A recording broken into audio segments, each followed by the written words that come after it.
Yasmin, do you want to introduce yourself and then I'll go from there? Hi, I'm Yasmin Nozari. I'm one of the co-founders of Peel, and Peel is an automated analytics platform for e-commerce brands. And we have this very cool integration with Bold subscriptions that we're here to talk about today. Awesome. Yeah. And I'm Jay Myers. I'm also one of the co-founders of Bold. So awesome. We got co-founder power here on this webinar. So let's dive into it. If you want to flip to the next slide, couple quick housekeeping kind of guidelines. Sorry, go back one. We are recording this. So if you need to go to the bathroom or don't feel like you need to take notes or anything, we're going to send a recording out to everyone attending. And there was a ton of people that registered that I know how webinars go these days. People register just to get the recording. So if you register, you'll definitely get the recording.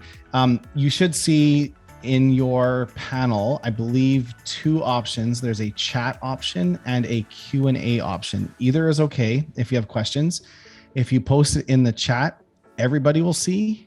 If you post it in Q&A, only we will see, but we'll still try to address them. We'll probably answer the questions at the end, but feel free to post them in at any time. If there's too many, which I don't anticipate, but if there is, and if we don't have time to get to them, that if they're in the Q&A, then we can follow up with people after if their question is specific to your store or your specific use case. The two apps that we're using today is Bold Subscriptions and Peel. So those are, if you want to scan it, more information, it's peelinsights.com and boldcommerce.com. So if you at any point want to learn more, those are them. So let's dive into it. For those that don't know, I had this outline. Sorry. This is what we're covering. Our goal today is to give you a solid understanding on, there's a lot of subscription metrics you can track. Peel has, I think it's up to 39 now, Yasmin? Is it? I think, or 37. 39? There's whatever. a lot. 40, whatever. We'll call it rounded up to 40. 40 subscription specific metrics. They're adding more all the time, and it can be a bit overwhelming. And it's like with anything, you can get kind of lost in the weeds and not see the forest from the trees. And so one of our goals is to help you understand what metrics are really important. Like if you don't have time to track everything, what are some ones that you can track that will actually are really key to the health of your business. We're going to overview Peel. Peel does a lot. So hopefully you get a good understanding of everything it does. We're going to show you some of the, I want to say tips, tricks, maybe like preparation for the holidays. Holidays are always a interesting time for metrics because you spend a lot of money to drive a lot of traffic. You run promotions, and then the question always comes up, did those promotions pay off? Was it worth it? Especially on Black Friday with all the deep discounting. Yes, you'll get a ton of sales, but are they good customers? Are they the customers that have high LTV and are spending more long-term? So Peel actually gives a really good insight into all of that and more. And so we'll outline some kind of key metrics to set up for holiday success. And we'll kind of talk about how some brands are using it throughout all of this. So let's jump into, Yasmin, can you give next slide, high level overview of what is Peel for people watching that have never heard of it before? Sure.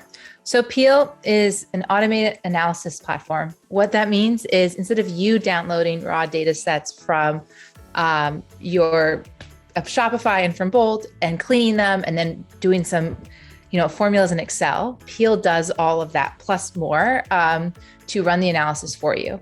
So that's why it's called an automated analysis platform. And with that, you get all the analyses, which allows you to answer questions about your customer purchasing behavior. So you might be thinking of different scenarios about your customers, and then you're like, okay, I would need this report to look at it to get that answer. And Peel allows you to do that because of our, large library or catalog of different analyses that answer lots of different questions about customer purchasing behavior. And then with the analysis, you can take action on it. And that's the goal of it. Why do you want to know these things? So you can do things with it. And so we have an action platform in here to help you retain and re-engage your customers. So ultimately, there's a huge growth story with it. Analysis leads to growth by doing things with it. And that's what Peel does. Yeah. What's the saying? What you measure grows. Yeah, exactly. Something like that.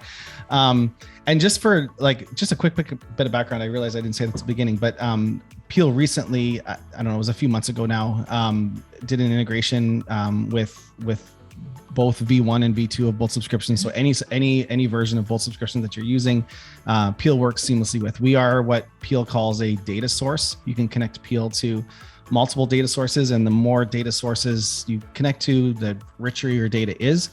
At Bold, we're not trying to be an analytics company. We have some very basic analytics built into our subscription platform, but there's experts in the industry, and Peel is one of those. And so when you really want to understand deeper insights, that's where Peel comes in. So let's flip to the next slide. I guess I kind of talked about this a little bit, but Peel and Connect. So Bold is a data source for Peel, and I don't think we have to spend a ton of time on this because I think you'll get it. But the more points of data that you connect to Peel, the richer it'll be. And Yasmin, I don't know if you want to speak to that at all, with whether bringing in GA and Facebook and different things. Yeah. So the primary connection with Peel is Shopify, and then you can add any other data source with it. Bold subscriptions being one of them. When you add Bold, you get, let's say 40 metrics, 37 to 40 metrics, all about subscriptions. When you add your paid marketing channels like Facebook, Google, TikTok, or Pinterest, you get a suite of metrics all about your ad spend and ROAS and CAC and LTV to CAC ratio. We have integrations with post-purchase survey tools where those questions come in as segment values and dimensions in the data set. When I show you a little bit of the tool, you'll understand what that means. So the more connections that you add, the richer the data sets are. And we want people to integrate with as many as they can so they feel it's as holistic as possible and they really get a big view on their different types of customers. Awesome. So let's dive into it. I think the next slide is, I see you've got your tab there open, ready to go. So ready. Let's give an overview of Peel overall, and then we're going to dive into some subscription specific metrics. So Can you walk us through Peel? Sure. All right. So this is Bold Subscriptions demo store. So here you go. We have what Peel, let me jump to one of our dashboards. So as I said, Peel ingests all this different data and computes it across tons of different analyses. And essentially all the different reports live under all these different sections. So we have a huge suite of cohort analyses, over 20 of them, and we could talk a little bit about that. And this is looking at your entire business, your Shopify and Bold together. So you could really understand who your customers are, how many you acquire, and what are they doing once they become customers. How often do they come back? What do they spend? When do they come back? What do they buy? And how much, all that stuff. So we have a mix of cohort analyses and linear metrics. And this one is talking about customer lifetime value, which is sort of one of those OG reports that everybody talks about. And then this one is repurchase rate. I'll jump through a few of them here. So they all live here. And then we have these linear metrics, which is plotting number of new orders. And it could be by if you buy specific products or by if they used a discount code or not. And then in the section below, if you add marketing, you get a marketing section here. This demo account doesn't have it. And we have things like product journey and market basket analysis, which we could show a little bit of. And then here's all of the subscription metrics. And so these are all the metrics that you get with a Bold integration. And if I just jump into one of them, like active subscribers, it's a linear metric, which tells you the count of active subscribers that you have on any day. And so what we could say is there's 771 active subscribers with the Bold subscriptions demo store. And then the segmented by is one of the big value props of Peel. We run the analysis across all of these metrics that you see, plus all the dimensions in your data set. And this is where it becomes extremely rich, and you will become more comfortable with data if you're not comfortable with data by understanding all the different things that you can learn about with your customers. So some of them are like customer tags, order tags, product tags. What does any of your analyses look like for people who are tagged a specific way, whether it's that they're a part of a loyalty program or came in from a specific campaign or were from a specific influencer because they have the discount code Yasmin15 as if I was an influencer, or a specific location, or pop-up store. If there's using the Shopify POS or a POS system in there, we could say, okay, what is the number of active subscribers that came in from this location? And then of course with subscriptions, we have day of the month, day of the week, order frequency. Let's look at this, the number of active subscribers by order frequency. So we have 523 that are on a 1 month order frequency, 222 going forward that are 1 week. So you can really build really interesting reports by this type of stuff. Then we have— And by product as well too. Or did you mention that? Like, I think that's one of the big ones that comes up a lot is products. Seeing individual products, and there's multiple ways you can get this, but I think this is a really clear. So if you wanted to see total subscription growth by, you've got 10 different flavors of coffee or whatever it is. And you could build a really interesting report. This is weekly. We could group it monthly, however you want. And so this is showing, and as you can see in this store, it's going a little bit up to the right, which is what you want to see. So, and it's growing as they're getting new subscribers over time. And yeah, that's it. You also download the raw data. And then of course you can build goals for this. So if you have a goal for the number of active subscribers and the growth rate over time, you could build a goal and keep track of how you're doing. Then we have— Can you open that goal section really quick? Yes. I think this is one, and we're going to touch on it a little bit deeper in it later, but like if you change, I actually set this up the other day. So this is the goal is to increase subscriber growth rate between now and January 31st by 5% per month. This is showing what I have done and where I'm kind of tracking. And if I change that to, let's say 10% per month, it changes real time, and you can see where you're tracking towards that goal. And I think that's like, if you, I love this feature, and I think metrics aren't important if you don't have a goal associated with it. And so I love that that's tied together. Yeah. And this is a relative goal, but then you can also do like a fixed rate goal where it's like, I need to have 10,000 subscribers by the end of this quarter. How are we pacing towards that? And we send a daily report that you get sent, and that tells you every day, how well are you tracking towards this goal?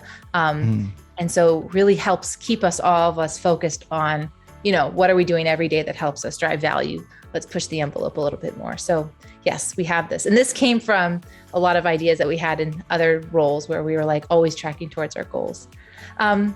Then I'll jump into the cohort. So Peel has a huge suite of cohort analyses. These ones are just focused on the subscriptions. So one that people always ask is, well, how long do my subscribers stay with the brand? And so I would look at subscriber retention per cohort. And the way you read this is that a cohort is a group, and it's a group that you're following throughout its lifetime. So in September 2021, they acquired 40 new subscribers. And this is telling us how, at this point in time, 12 months later, they've only churned 10%, so 90% are still retained, which is awesome. So this is telling you what is your subscriber retention over time. And you can see— People really like our demo coffee. Yeah, you guys are killing it. But then you can quickly see in April that the retention is a lot less. And we know this is demo data, but play with us a little bit. So thinking about the different times of the year and the different months that you acquire people by looking at the cohorts, you might see lots of different patterns, which can be really impactful for when you're planning your next things and running different experiments. So this is an example of it. And all of our metrics, and why there's so many when we joke about 40, is they're all split between subscribers and subscriptions, because a subscriber could have multiple subscriptions. Right. So this allows the analysis to be flexible to however you have set up your subscription program. So you can look at it, whether you only look at subscriptions or you only look at subscribers, or you look at a mix of both. So this is now looking at subscription retention. So and the subscriber one, it's at 40, and here it's at 60. So there's 60 subscriptions for September 2021 cohort from 40 subscribers. And this is what their retention looks like. Right. And I think, this is pretend data. This is our demo store, but this is something like it's that you would realistically see. And generally, and we mentioned holidays, so this is April, but one of the questions that always comes up is, if I run a promotion during the holidays and I'm giving a steep discount, or I'm acquiring customers through some channel that I don't normally, like I'm paying large fees to Instagram for ads or something, are those customers more or less valuable than the customers I acquired in October or January? This is exactly what you'd want to see. And so like, if this, what I'm looking at there as April, if that was actually November, I would see that, no, they're not as good. I'm paying more, I'm discounting more, but they're churning faster, probably because they're incentivized to subscribe for the discount, and they're maybe not the actual ideal customer for my product, but they're overly incentivized. And so this is what I think most people don't track during the holidays. They see an increase in subscribers, but are they as valuable as others? And they can be. It just depends on how you're acquiring them. But this is what a real store would look like. Yeah. And why looking at this type of analysis for planning for your future stuff is so helpful, and being like, what did the thing that we put together work, and all that type of stuff. And so you could look at LTV per subscriber or per subscription. And I'm not going to go through all the metrics, there's so many, but like duration of churn subscribers, how long do your subscribers who churn stay with you before they churned? Like, does that, and then the same thing for active subscribers, understanding all of these different facets of your business can really help you plan out new things. Another sweet section of the subscription analysis with Bold, which is awesome, is the behavior between one-time purchasers and subscribers. So obviously you want people to become subscribers because higher lifetime revenue, all that stuff. But there usually is a flow of people buy once, and then there's attempts to get them to subscribe. And so all of those attempts that you're doing, how's that working? And so we have this metric, rate of one-time purchasers. Well, they haven't done anything successful in this demo store, but this will tell you what is the behavior for somebody who purchased one time to subscribe? How long does it take them to do it? Is it 30 days, 90 days? And knowing that can help you improvise. Okay, if it's 60 days, let's start sending content about the benefits of a subscription and all the creative content stuff that you do to hook people in specific timeframes based off of the analysis that you're seeing.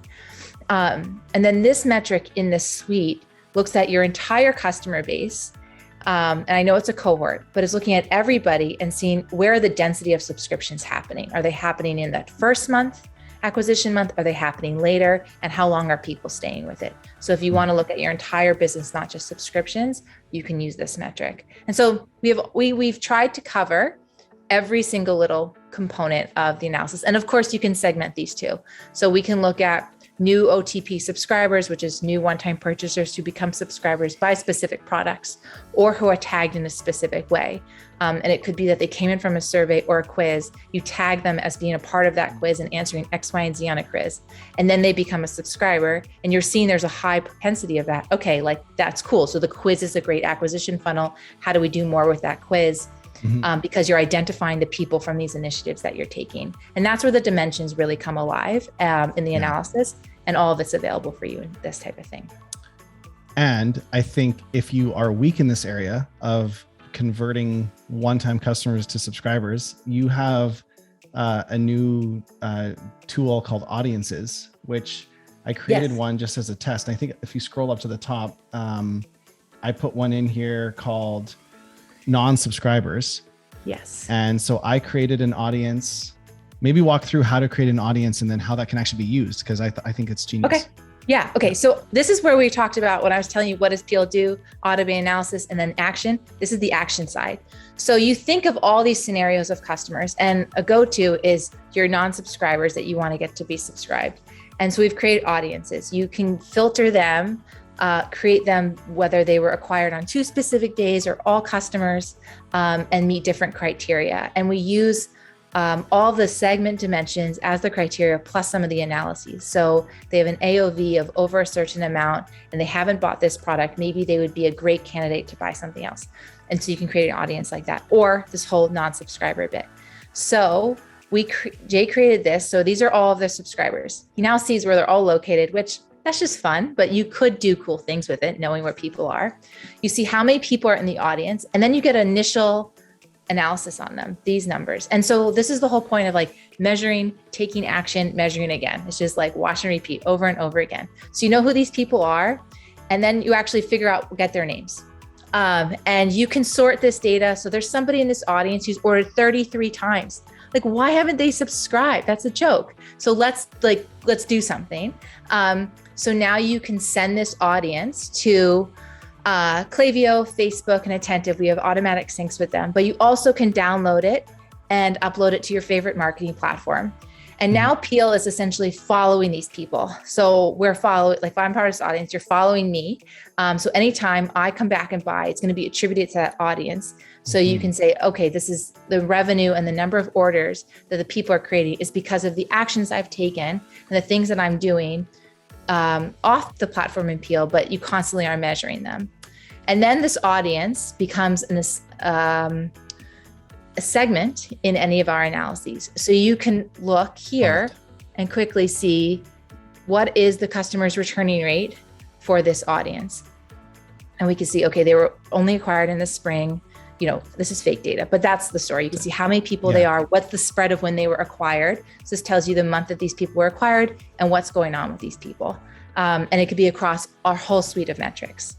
So that's audiences, like do things with it. And you can see the OTP numbers go up too. Yeah. And that's an absolute no-brainer that if you sell a product that is a subscription product, but you also have it available as a one-time product, if customers are buying it one time and you're not targeting them with messaging and offers to subscribe, you're missing out for sure.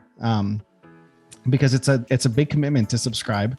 Customers want to buy things. I do this. I buy something once before I subscribe. If I like it, then I think I'm going to go subscribe. But probably 9 out of 10 times, I forget to go back to subscribe, or I find something else, or I've lost my interest.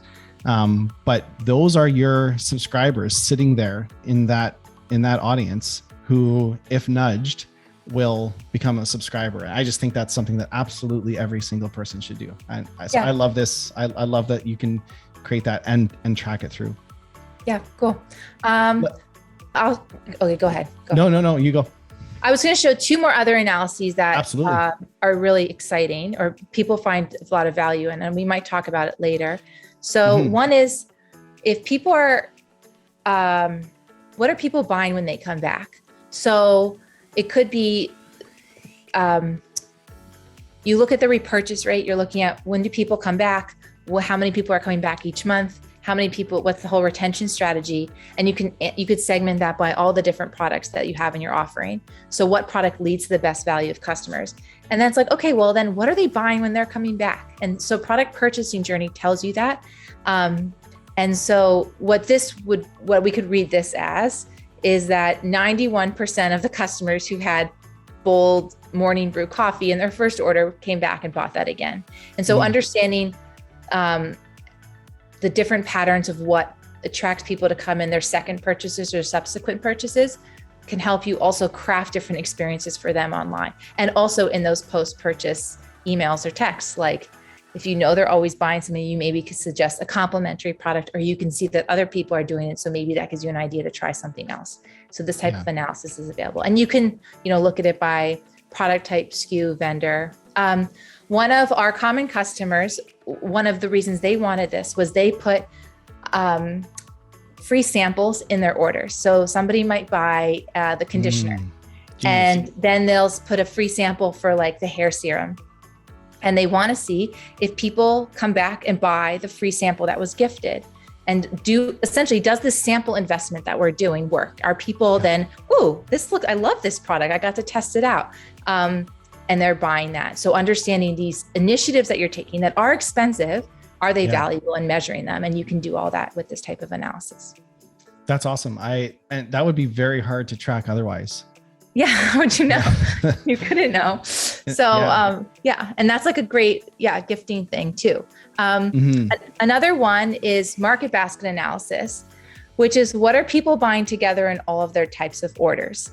And when you have in your product catalogs, it'll be a lot more expansive than the demo store. But like what are the combinations of things that people buy together? And knowing that you can do really interesting holiday bundles, be like, oh, that's a cool thing. Or looking at whether it's only new customers buying it or it's mainly returning customers buying it, and understanding that breakdown through these different metrics. Like this is telling us that 65 of the 66 orders are from returning customers who buy the coffee and the mug together. Like, why is that? Is it because this is not advertised in a specific way? Should we put this in a campaign? Should we make this a hero cop like bundle type thing? You can do, and also optimize for packaging. So if you know that lots of people are buying these things together, when you're planning for your inventory, you can optimize for the packaging sizes too. So there's lots of things you can do with this type of analysis instead of it just being like, oh, that's cool to know, that type of thing. Or you could create upsell offers with bold upsell as well too. Or bold bundles, just gonna throw that out. Yeah, of course. And you can experiment. So if you did use that upsell offer, are they doing it? And what is that looking to the revenue and measuring over time? Yep. And then you can also create audiences with it too. You can create an audience based off of people who only bought these products together in that order. What does it look like?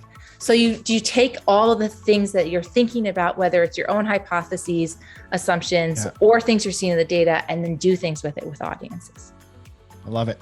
Well, let's jump into then that's a great overview. You could probably talk for hours. Yeah. And you can chat us anytime and we'll talk through any of the metrics. We're always here to help. Yeah, you won't meet anyone as passionate about metrics as Yasmin. I can vouch for that. So then, well, on the next kind of like topic on our slide is we picked like 3 key metrics, and there's obviously all of these are important. You can track any of them, but we tried to think what, like, if you don't have time to track everything, what are some ones that really move the needle and affect the health? And we boiled it down to a few: subscriber rate. And we'll dive into each of these and kind of walk through them. But these are the 3: subscriber rate, MRR, monthly recurring revenue per active subscriber, and net sales, which is kind of also sometimes referred to as net dollar retention. It's the total sales per a cohort. So let's dive into each of these and we'll explain them a little bit more. So on the next slide, I think we have the first one, which is subscriber rate. I have the actual definition as you define it in Peel. Do you want to pull that up? And then you touched on this a little bit when you're doing your demo, but this is essentially the rate at which customers turn into subscribers at different points in their buying journey. Yeah.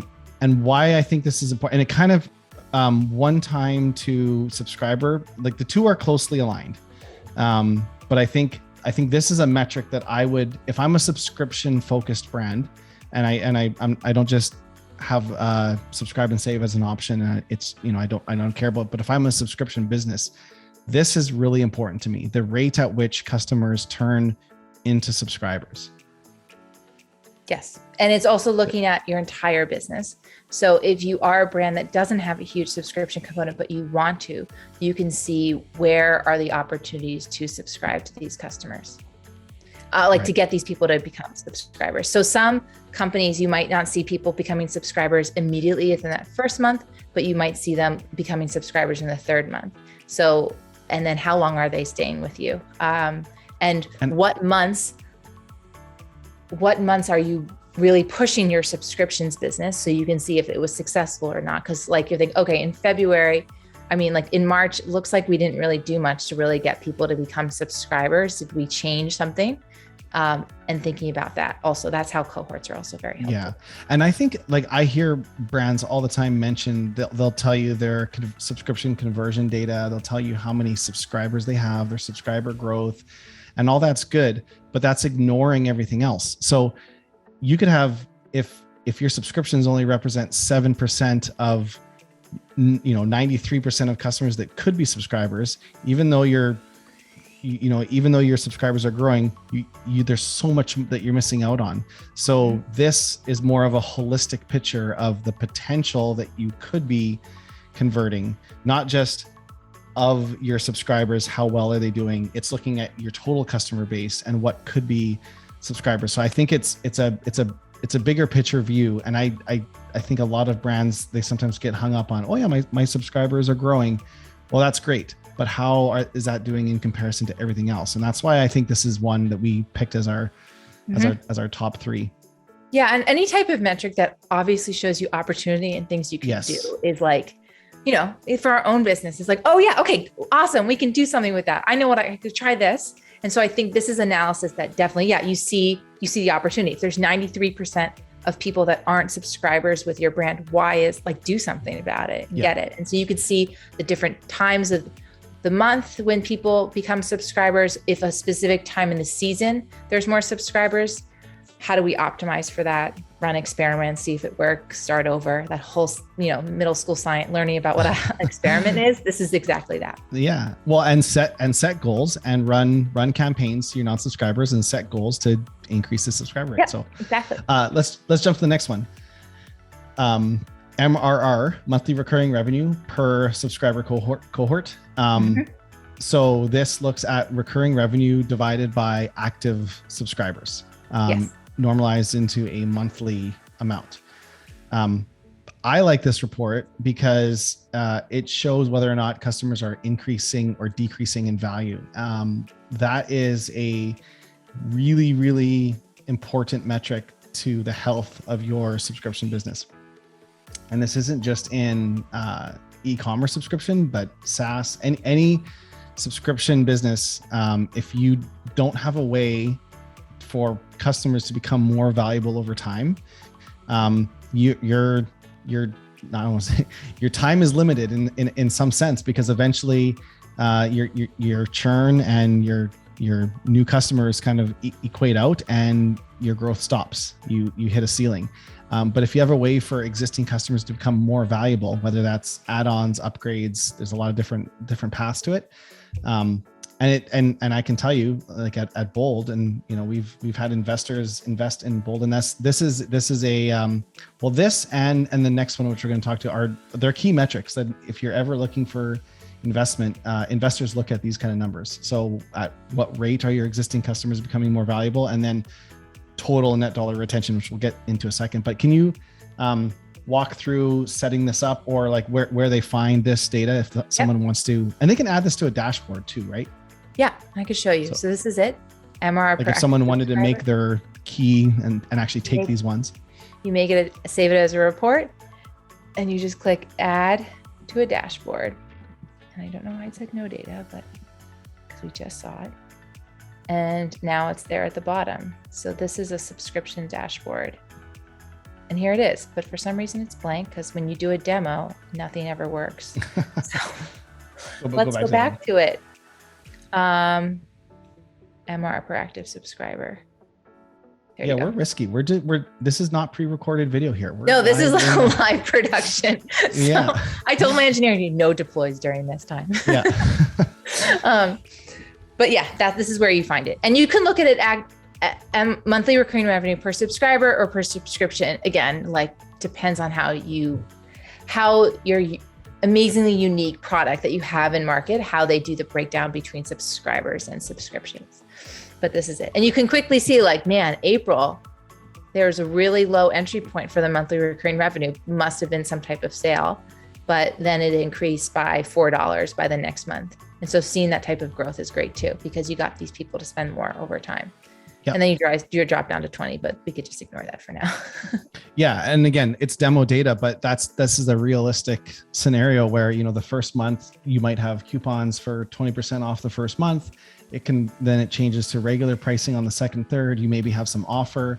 If I look at this December cohort, this is a realistic scenario. That customer in the fourth month added a product to their subscription. On average, that cohort became more valuable over time. And that's really what you want to see. If it looks like that, that's healthy, and that's what I would be striving for. And so this would definitely be one that I would have in my Peel dashboard. Yeah, and then you can segment this too by people who had a specific product in their first order.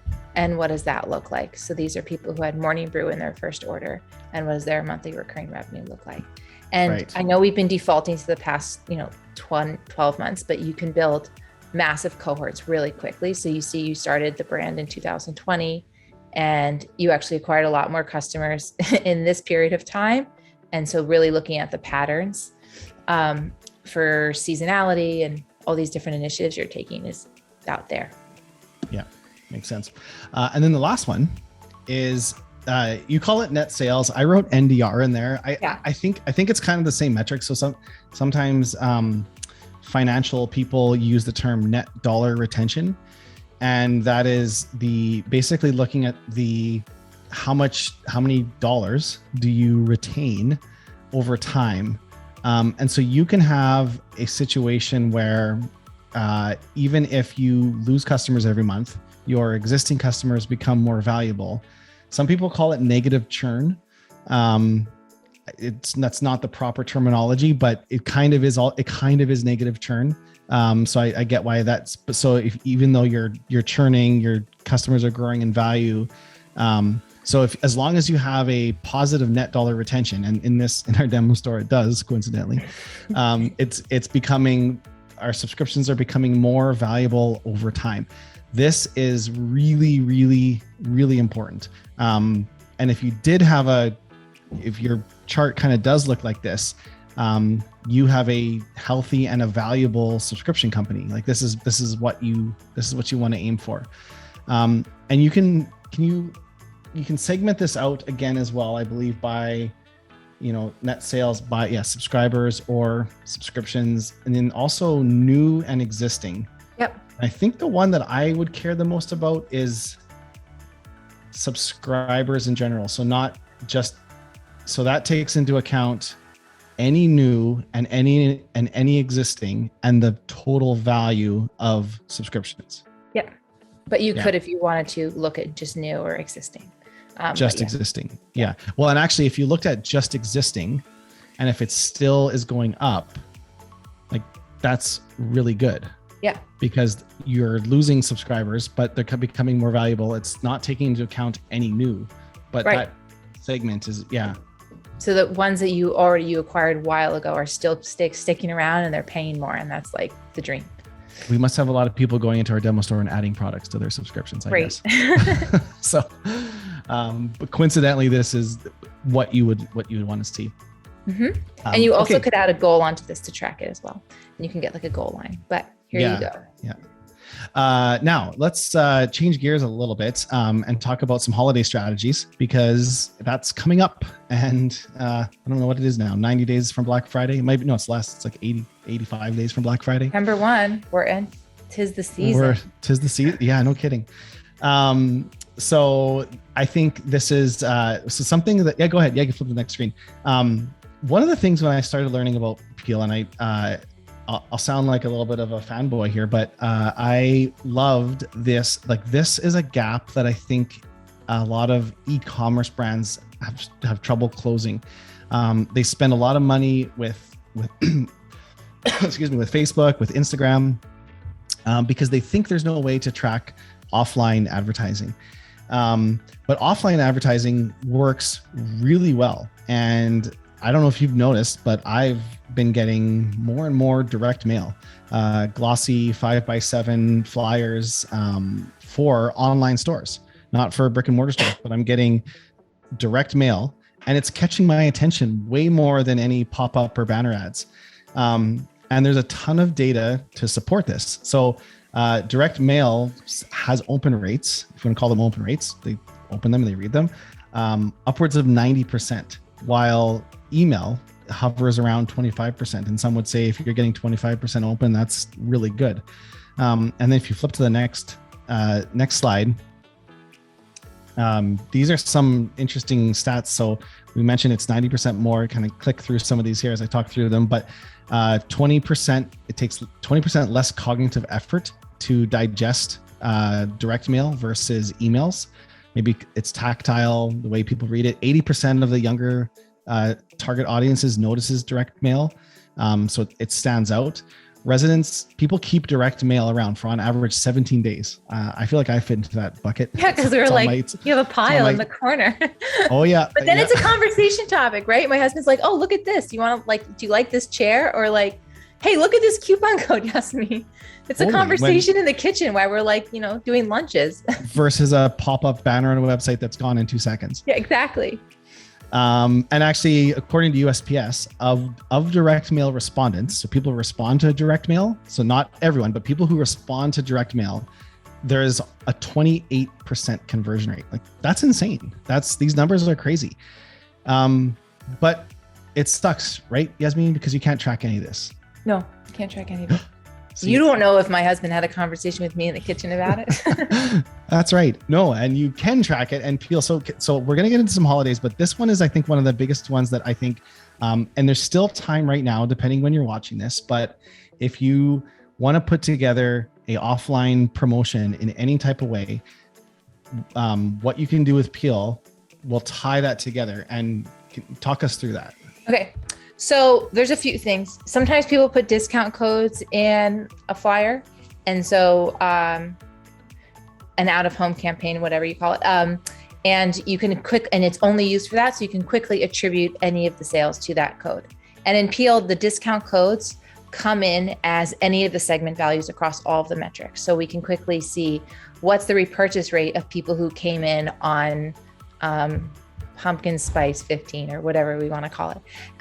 The other way, and this is really cool, is we have an ability to upload data into Peel. So if you had a list of everybody that was your target list of everyone who received this direct mail and you had their email addresses, you literally just put a CSV of their email addresses next to the identifier, and it could be like postcard, catalog, and upload that into our upload section on the site. And then this will come in as people will be tagged essentially as a customer tag.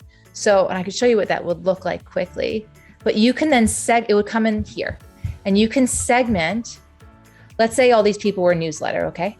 And you can then segment any of the data. Okay, that they don't have data for that, but you would you would be able to segment people and see what that is. So let's say this was newsletter or catalog or postcard, and you'd be able to track net sales, repurchase rate, LTV across those cohorts, or even just tracking revenue. So you're just following those people around. And that's a way to put identify offline data through these identifiers and have the analysis ready. So you can quickly measure, was this a valuable investment to our brand? And you have some attribution data too. So a lot of people watching have thousands, tens of thousands of customers in their Shopify customer list. And if they export that, run a direct mail campaign, print a glossy 5x7. There's a lot of different companies that you can do this with. Some of them will even mail it directly. Like even actually MailChimp now does this. They do direct mail. But then if now one of those customers places an order and they use the same email, and then it's tied together because they're already a customer. You already have their address. They might have ordered in the past in some way. Maybe it's 3 years ago. But that's actually, and I think marketing to those customers is even, I mean, you can send it to not unsolicited, but new customers who've never bought before, but it's a warmer way to interact with people because they've already heard about you. So they're now seeing something that's not in their inbox and they can't get to inbox 0 with it. It's in their mailbox. And they're actually 5 times more likely to purchase if they purchased from you before. And this is where these data points on, it's 25 times less expensive to market to existing customers. And it's because of this. So, okay. So that's one big one that I wanted to get out of the way, like before the holidays even start. This is something that I think that if you want to try something different this holiday season, offline promotions, and the number one pushback that people always have is, well, we can't track it. We can run offline promotions, but there's no way we can track it. I think this is a great way to track it. So that's one. Now going to the next slide. Here's kind of like, we'll dive into some of these, but this is outline of them. Some kind of key holiday strategies. So let's walk through these really quick and then we'll kind of like show a little bit more on them. But I think one of the big ones, the first one, plan your promotions and document start and stop dates.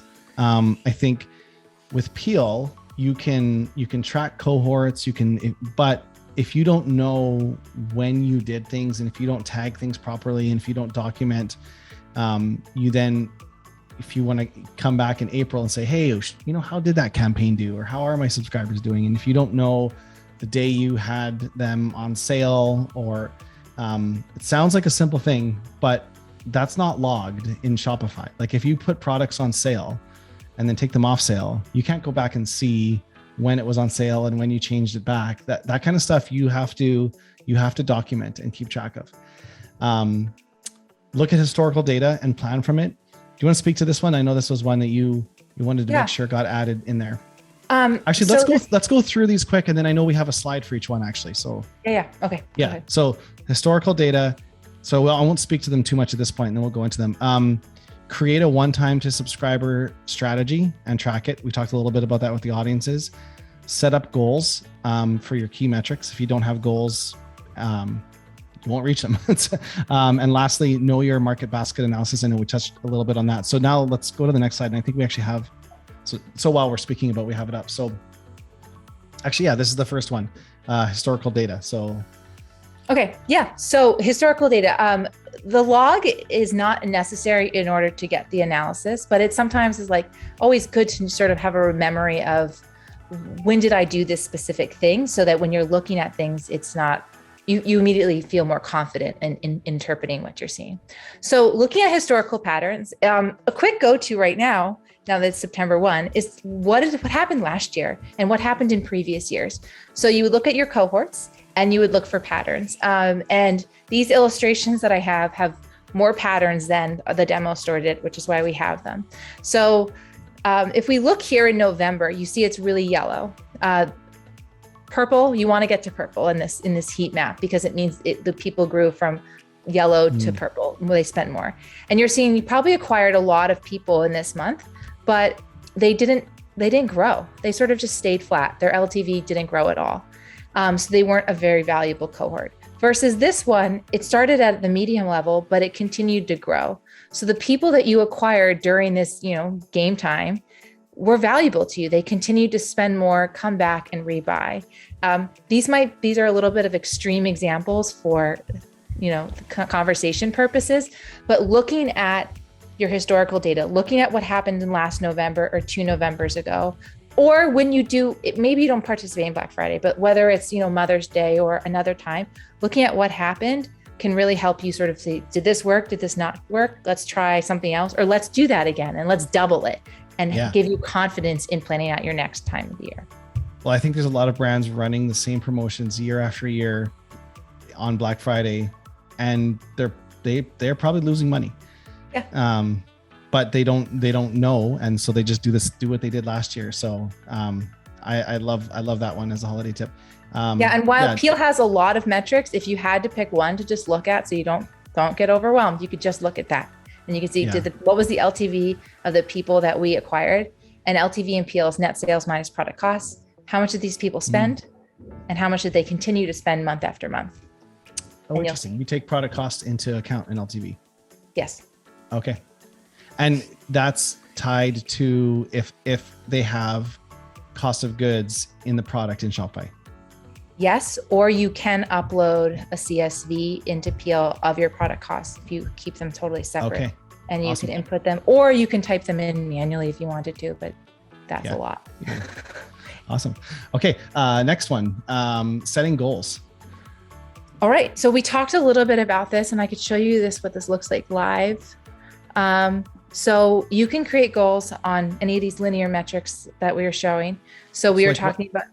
Yeah. Like what's one that they absolutely should have set up for November, like for the holidays? Oh, like what's your order goal?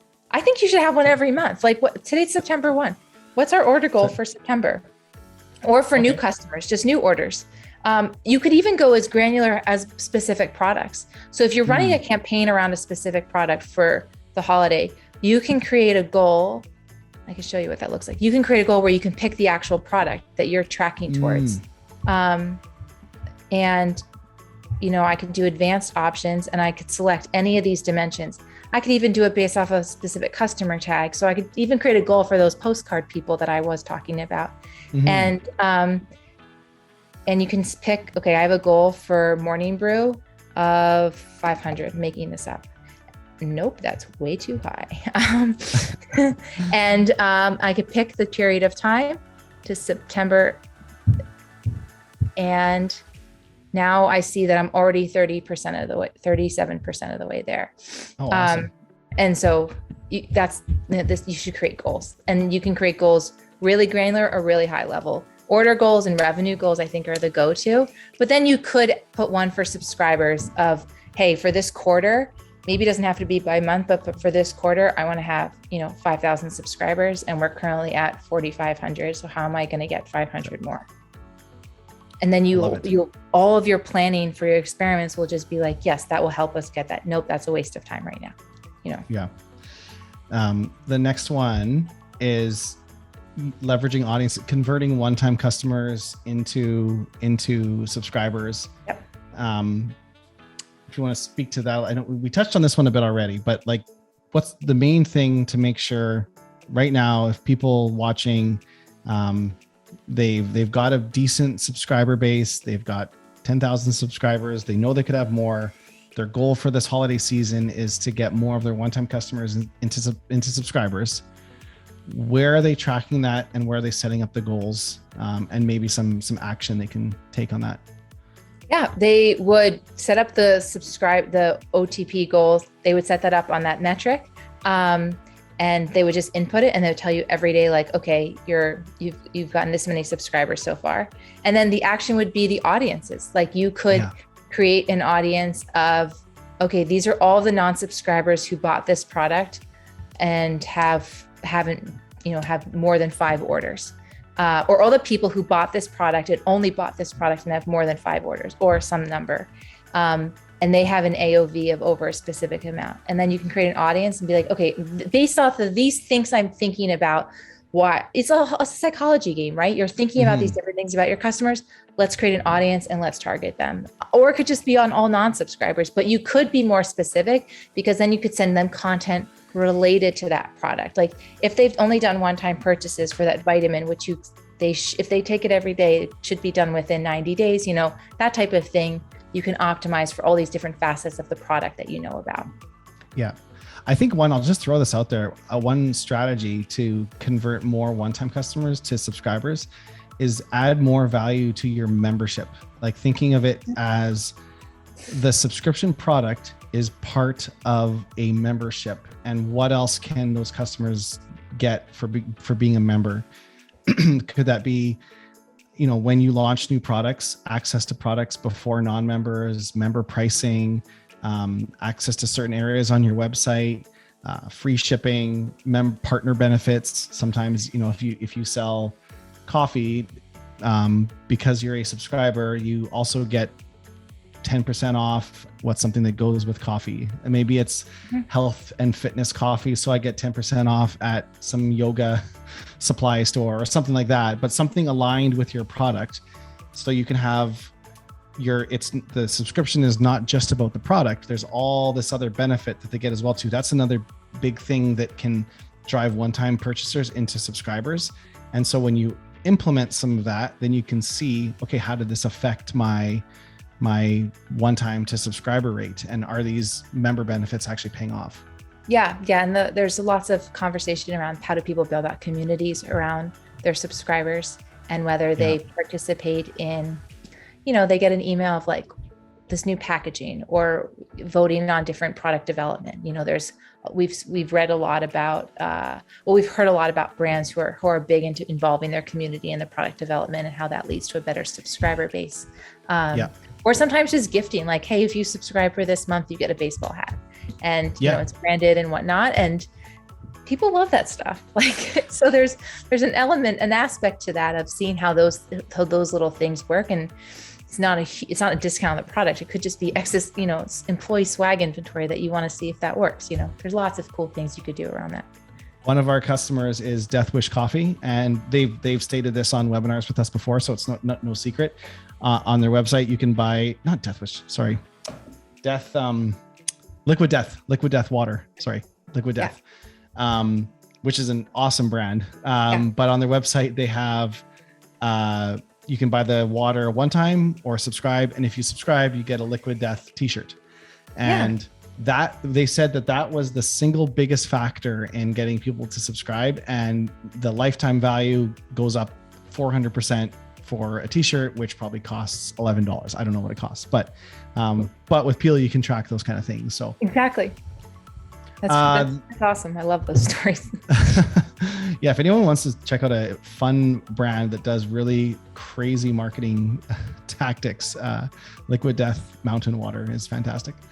This is the last one, market basket analysis. And you touched on it a little bit before, but let's dive a little bit into it before the holidays. How can people use this to improve their holiday season?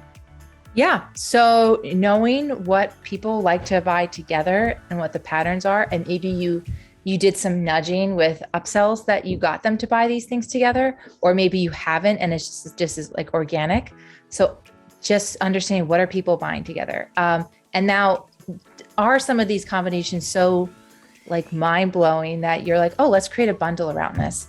And then you could also see, is it geared towards new customers or returning customers? Maybe there's no variance, but maybe some of these things there are. And sometimes you also might be having two different product lines. You might have an apparel thing, and then you might have something totally separate. And there's two different types of personas, but you're trying to get these personas to mix, match, and buy the other products. And so testing out experiments with those, whether you mention this bundle together, seeing if it works. And so this is the type of analysis that could also help you. And potentially using them as your gift offer. So if people who always buy my skin lotion also get the face spray, maybe including a smaller size face spray as a gift, is going to increase more people to subscribe. So there's a ton you can do with this data. I love this.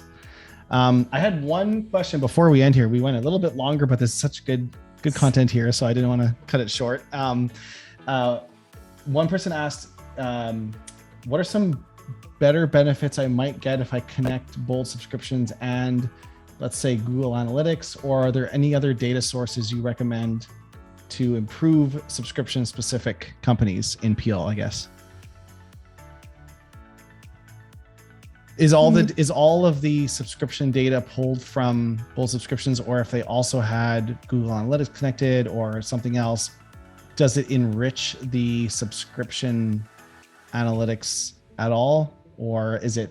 Not really. I think you get so much just from Shopify and Bold that you will be like golden with this. Everything that I showed you here is with just those two. Yeah, there's this demo store is not connected to Google Analytics or anything else. This is it's not Shopify and Bold data. Yeah. Google Analytics is awesome because you'll just, and what we do is we just pull the GA data into Peel. There's no more depth that we can do, limits of their API. Like we couldn't match my session data to my, you can't match the session data to someone's purchase because there's no connection between those two, or it's not shared. But it's nice if you want to build dashboards where you're measuring that against some of your GA data, you can do that. But all of the dimensions and analysis that we went over on this call, and that is a majority of the stuff you get from Bold and Peel, because there's heaps of segments in there that you probably haven't uncovered because they're, just laid in the data sets. Yeah. Awesome. Well, let's see. Do you want to flip to the next slide, and we'll leave it at that. If anyone wants to learn more, these are the websites to go to. Can anyone install Peel? Does it have a trial, or how does it work? Yep. We have a 7-day free trial. But when you connect, we have to download all of your data, and that doesn't go into your trial time. That's all done. And that's all dependent on the size of the store and how many historical orders you have. Then we'll tell you, hey, you can start your trial. And then you decide, I'm not going to start on a Friday. I'm going to start on a Monday. And you have 7 days to get all of it. And you can see all this stuff we showed you in the trial. It does take a while, and that there's a ton of data it absorbs. I think it took almost a day with our demo. Yeah, it does. But, try to do it manually, guys. You couldn't even do it yourself. Oh, no. It's worth every second of the wait. But it's really easy. All you do is just click connect, and then you go on to your next daily tasks. And then, you'll be told, hey, this is ready. And you could always chat in, and we'll give you status updates of how things are going. Yeah. Awesome. Well, let's leave it at that. Thanks everyone for watching. We'll send out the recording, and hope everyone has a good holiday season. Thank you. Bye.